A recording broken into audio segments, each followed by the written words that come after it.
Hello Internet and welcome to this channel. I'm Olivia and this is the third episode of my eco-friendly tips and tricks habits that you can get into in 2021. Today's video is going to be focused on clothing and a sort of guide of how you can be a more responsible consumer. These videos are basically made to be simple and easy so that you can implement them in your everyday life without friction and even suggest them around the dinner table. Or in a friend and family group chat, as that might be the only option at the minute. Basically, a nice, non-preachy way to spread some eco-friendly habits with people who might be new to sustainability or maybe just want to do their part. Anyways, make sure you stick around to the end of the video as I'm going to share my favourite and best tip that saves me money and actually lets me save the planet. Anyways, make sure you like, subscribe and share, and let's get into it.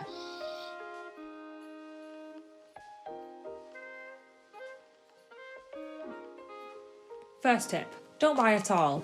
So right now, or when you have a spare afternoon, or at least a couple of hours, get everything. All items of your clothes out of your wardrobe, out your drawers, from under your bed, any storage boxes you're hiding, and get it all on the floor, or on your bed if it's big enough.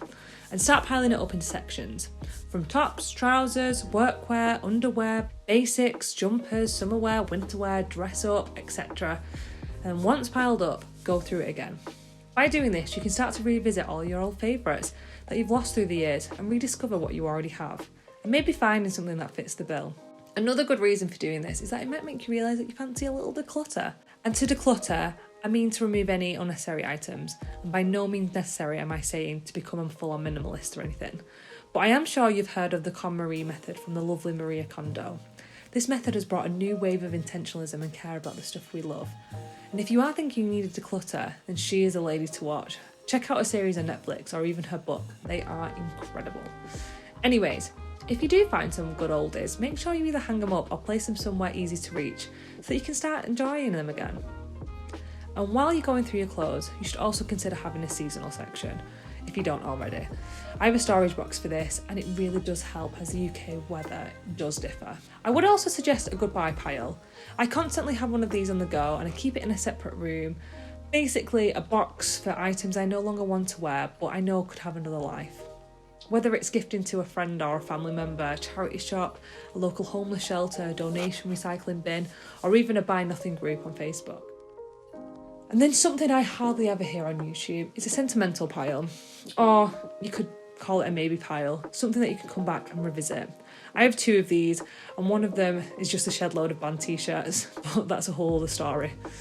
I think a sentimental pile is important because decluttering or just going through what you have can be hard, and you may be rushed with feelings of nostalgia and feelings of the past, so letting go can be quite traumatic. Finding these items might give you mixed emotions about what you think or what you should wear, but these items are from the past and naturally our bodies change and our styles change, so having a pile or a box where you can keep these items to come back to at a separate time can be useful, and you can always refer them to a memory box if that feels right. Buy used or secondhand. This can be anything from items from friends and family, and where you could set up a WhatsApp group and make an ask and swap chat. Along the same lines, there are local sell, buy and swap groups on Facebook. If you put the start of your postcode in and add sell, buy, swap or even free, you should be able to find loads of goodies on there, and not just clothes, mind. Obviously charity shops, but depending on when you're watching this, we aren't exactly able to visit them at the minute. But you'd be surprised to find out many charity shops have moved online and have even set up their own eBay sites or just through the charity website. You can also find items by searching for them on ASOS Marketplace, Depop and Vinted.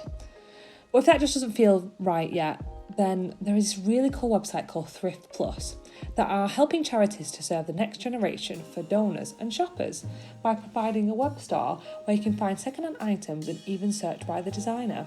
For example, if you are trying to quit fast fashion, but you really do like the designs that Zara produce, you can search for them by name and see what they have.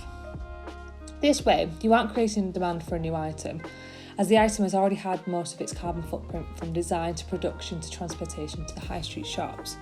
If you aren't aware of the impact of fast fashion, I'll leave some really interesting links below that explains the damages that it causes from unbearable working conditions of women and children to the environmental effects.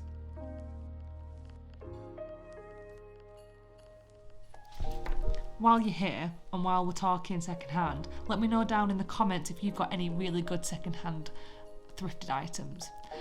I'll give you mine.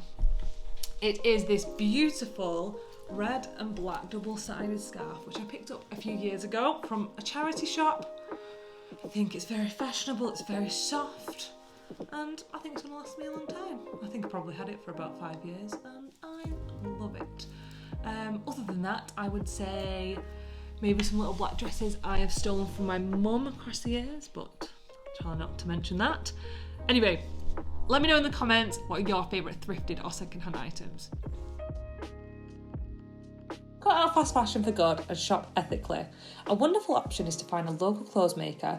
This could be from searching online, looking on Instagram, or looking at groups on Facebook. An example of this is Carmen Christine Barclay's company, CC. I've been lucky enough to have met some really lovely creative people in the past few years, like Carmen, with her sustainable fashion brand.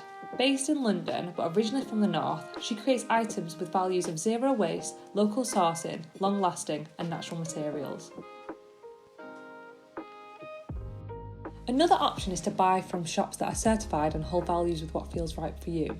A few of my favourites are Organic Basics, Lana Delicates and Know the Origin, and I'm showing some of these items that I've purchased from Organic Basics for the past couple of years. Things you should look out for are being B certified, a 1% for the Planet member, fair trade, using organic or recycled materials, partnering with charities, having fair rights for their workers, and having none or trying to reduce their plastic in shipping. But be aware of greenwashing. Even though a brand can advertise that they are using sustainable practices or materials, you should check if they actually have any certifications, because a lot do not, and it requires a third party to announce any sort of these credentials. I'll leave some links below for some brands and some information of how to find this info out. A great brand for being eco-friendly and very transparent is Patagonia, from their certifications, origins, to supplying their own second-hand item through onewear.com, a site that gives you the chance to repair, share and recycle your gear. I'm actually going to leave a video below which I highly recommend watching after this. I found out lots about these good brands from YouTubers like Levi Hildebrand, Sustainably Vegan and Shell Bizzle, and I'm going to link their channels below as they have some really great videos that mention sustainability of these brands and their reviews. So they were my 3 main tips for clothing. Stay with me till the end for my bonus tip, but for now, I just wanted to thank you for watching and sticking with it. Thanks for making it this far, and if you like this kind of content, please consider subscribing, maybe even liking and sharing. And any feedback in the comment section is always welcome. And now, for the final and bonus tip. Finally, my bonus tip. Wait and create a week wait list. And yes, it has saved me money when I come to realise I don't need the item I thought I did, because I didn't buy it. Basically, when you find something you want to buy, wait, write it down, and leave it for a week or 2, depending on your patience skills, and see if you actually need it. I know some people that do 30 days, which is also an option. In this time, I consider these points. A. Do I have anything similar to this that does the same job? B. How much do I plan on using it and for how long? C. Do I intend on keeping it for a lifetime? Which then leads me on to these points. A. Is this just a fancier version of something that I already have? B. Is this just a trend? And C. Can I rent it, borrow it, or even find it secondhand? And for me, I usually get to the point where after a week I'm kind of overbuying it, or I will have already started searching for it on the secondhand market. But this wait time gives you the chance to breathe and research into the item and the different brands that might stock it and see if their products and practices are actually ethical. Although this wait time delays your rush of serotonin, it will be worth it after knowing you've really considered that item. And this wait method can really be useful and also apply to all items that you think you want to bring into your life. So that's it for this video. I hope you enjoyed it. Making these videos is such a lovely creative outlet and hobby for me, so let me know if you're enjoying it too by subscribing and sharing. I plan on bringing out more videos on sustainability, budgeting, gardening, minimalism, organisation and so much more. See you later and have a great day.